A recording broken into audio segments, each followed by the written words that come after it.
Welcome to Symphonica Summer Series, Ethernet E-line Service Provisioning. Here we have the Symphonica graphical user interface that we will use to drive the demonstration. We're going to use a specific SAS tenant for this demonstration, which has all the connectivity needed to execute this POC. This connects Symphonica's connector to a network access point using SSH protocol. For this execution, we're going to simulate the BSS using Postman. This tool sends to Symphonica the information about the device to be installed. In this case, the DMARC device. In this demo, we'll also use Intraway's Tech Assist application, but we could also have sent everything through Postman. Here in Symphonica, we can see three domains. The first one is the service domain, where service specifications can be configured. The second is the workflow domain, where the workflow and the rules are and can be configured. And third, we have the resource domain, where resource inventory, specifications, orders, and commands can be found and configured. This tool allows us to access everything that needs to be configured. We'll use Postman to access the single sign-on to get a token to execute the first use case. This token will be used in the next post that we will also use on every request we send to Symphonica and on every service order in the headers.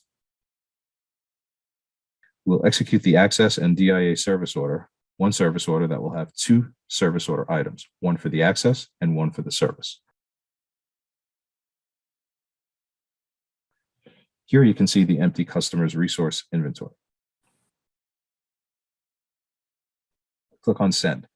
We click this service order and find that we have one service order in progress. We can click on that and find all the information related to that service order here. And here, there are two service order items.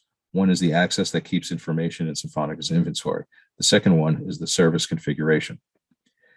Let us compare what we sent through Postman and the service characteristic that we received as input. This is what Symphonica received. Here we have composite characteristics, and in Postman, we can find the same if we speak about access. For example, we have the values DIA, and we have the characteristic relations in ID, mode, and VLAN. We have the port information. For the aggregator port information, we have the lag and the demarcation port. It is the exact same information shown in the user interface of Symphonica. Let's check the service order item 2 that is in progress and see what's happening now in Symphonica. With Symphonica, we can see everything. We can see the flow being executed in runtime and real time. Green represents an activity executed in the past. Black represents something that was not executed. In this scenario, this activity was not executed because the flow was stopped in the yellow activity, which is a manual task. It's a manual task and it's still in progress. It's the task that's running now. And this task is where Symphonica waits for the information to be shared by the technician to install the DMARC device. As we said, we're going to share with Symphonica this information using the Tech Assist application. This application is an iOS and Android app. We click on the unclaimed task. We can see this task here, and we can find the same task using the Symphonica graphical user interface, but we have the same task that is unassigned there. We can complete that task. Something important to mention is that we can assign this task to a specific person or group for them to claim that task, and they can claim that task through the app, just like we are showing. If you have the Tech Assist application running on your phone, you can have information about the process execution at your hand's reach without needing to connect to Symphonica directly. This way, the technician can see what's happening. The technician does not need to call the back office team. So we will claim that task, and here, the application will need the information related to that install. That is, the device user, password, and IP. Let's share this information with Symphonica. This information will be used by Symphonica to provision the DMARC through the NAP. When everything is done, we click on Done, and we click on Complete Task. The flow will continue its execution. Each box represents a different concept. For example, this is a resource order box and a status notification box. Each box has its own details or activity. Each green box indicates that the activity has been completed. If needed, we can see information related to that activity by clicking on this black square. We can get the input, the output, and the logs that represent low messaging from Symphonica to the network. Here you can see the full interaction between Symphonica and the network element. It doesn't matter which type of connection it is. If it's SSH or an API, you can see what happened and what the interaction was, what we sent, what we received, and all the operations in the middle. That's also useful when you want to troubleshoot or when you want to double check that something was sent the way it was supposed to be sent. So now the flow is being executed. We are watching every interaction with the network in real time. As we can see, the activities turn from black to yellow and from yellow to green when executed. Perhaps this takes a little time because these are low-level commands using SSH, but as you can see here, the activities go from black to yellow to green, so let's wait to complete all the flow. We can see a small number written in this case, and that's because it's a loop. So it's repeating that flow for different inputs each time. It ran 3 different times, and the inputs were different. If we click here, we can see the 3 iterations, and it's done 3 times because the flow needs to set the community details for 3 SNMP communities. So instead of putting 3 activities, the flow queries Symfonica's internal database and finds that the SNMP community for those regions has 3 members. That's why it's done 3 times. And for the SNMP server and community twice. It's the same operation with different inputs. In the end, everything is green. Symphonica keeps important information in its service and resource inventory. Let's check it.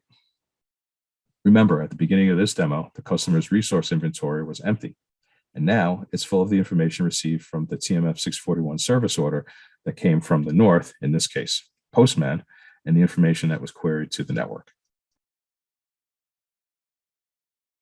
For the access, we have the service characteristics with their sub-characteristics, and for direct internet access, we have the characteristics and the CFS relationship.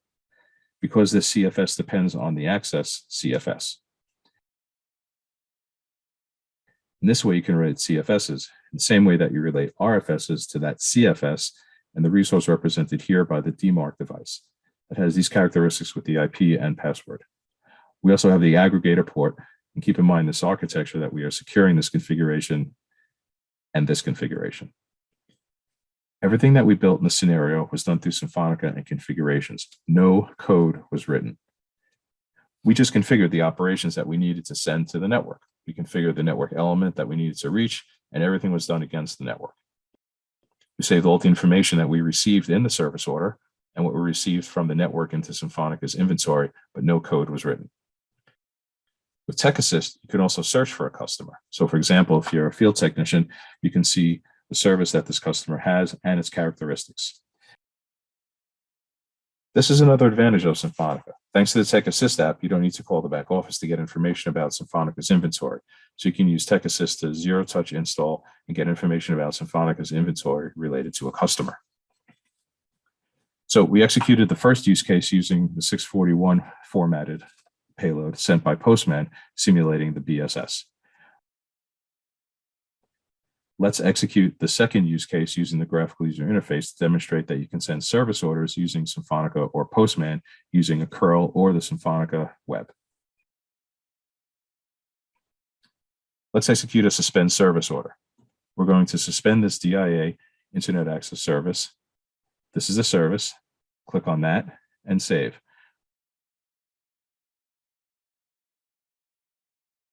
Then, as we have done with the other ones, we can click on the service order and check the service order execution.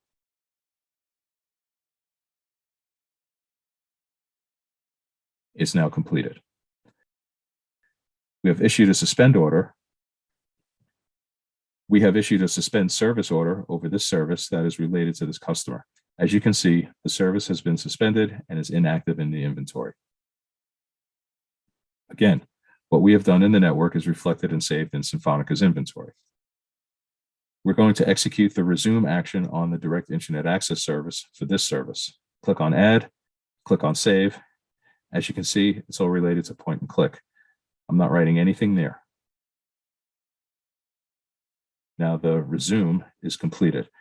If we check inventory, we can see that now it is active again. It's active on the network, and it's active in the Symphonica inventory.